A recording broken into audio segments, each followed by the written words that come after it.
Hello, আমি আরশোলা content creator. আমি ওয়েস্ট বেঙ্গলে থাকি। বুঝতেই পাচ্ছেন আমি বেকার।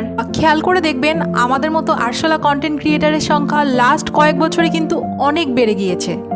এই দেখুন না, যেটা 2020-তে 4 মিলিয়ন ছিল সেটা এখন 2026-এ এসে প্রায় 80 মিলিয়ন হয়ে গিয়েছে। ভাবছেন 80 মিলিয়ন ক্রিয়েটিভিটি? আরে না না, বাচ্চারা এখনও স্কুলে মুখস্থ করেই আনসার লেখে, আর প্রয়োজনের বেশি কোয়েশ্চেন করলে বড়রা এখনও রেগেই যায়। তাই 80 মিলিয়ন ক্রিয়েটিভিটি সম্ভব না। তাহলে আমাদের চলে কি করে? আসলে আমরা স্রোতে গা ভাসাই। এই ধরুন সোশ্যাল মিডিয়ায় কেউ ফেসে গেছে, ব্যাস তাকে ঝমাঝম ট্রোল করা, একের পর এক রিল, গা জ্বালা ধরানো নানা টাইপের লেখা। এবার তার সাথে ব্যক্তিটির বাস্তবে কোনো সম্পর্ক নাও থাকতে পারে, তাতে কোনো অসুবিধা নেই, আমরা সম্পর্ক বানিয়েই দেবো, সে যেভাবেই হোক। এবার এত কিছু করার পরেও যখন কন্টেন্ট আর চলে না, তখন নিজের বর আর বাচ্চাকে নিয়ে পারিবারিক ক্যাচাল বানিয়ে দিই। ব্যাস, ভীষণ সেফ আর ডিমান্ডিং একটা অপশান। লোকে খায়, মানে লোকে খায়, গালি দেয় কিন্তু খায়। ট্রেনে বাসে দেখবেন লোকজন আলোচনা করে, কিন্তু আজকালকার ইনফ্লুয়েন্সারদেরকে দেখেছিস? ইনফ্লুয়েন্সার, যাই হোক, যেটা বলছিলাম, লোকে গালাগালি দেয় কিন্তু খায়ও, আবার পছন্দ করে।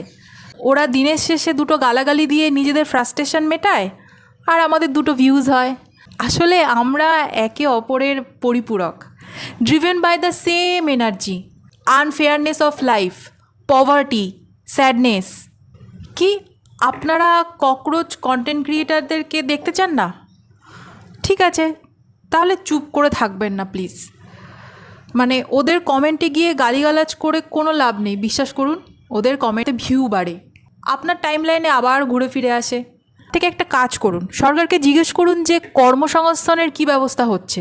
মানে এই যে এতগুলো বাচ্চা কলেজ পাশ করে বেরোচ্ছে, এরা সবাই চাকরি পাবে তো? ঠিকঠাক করে চাকরি পাবে তো? আর হ্যাঁ, এটা নিয়মিত করতে হবে, কিন্তু একদিন না, রোজ, প্রতিদিন, যেখানেই দেখবেন সেখানেই সরকারের প্রতিনিধিকে জিজ্ঞেস করুন ওরা চাকরি পাবে তো? পাবে তো সঠিকভাবে চাকরি?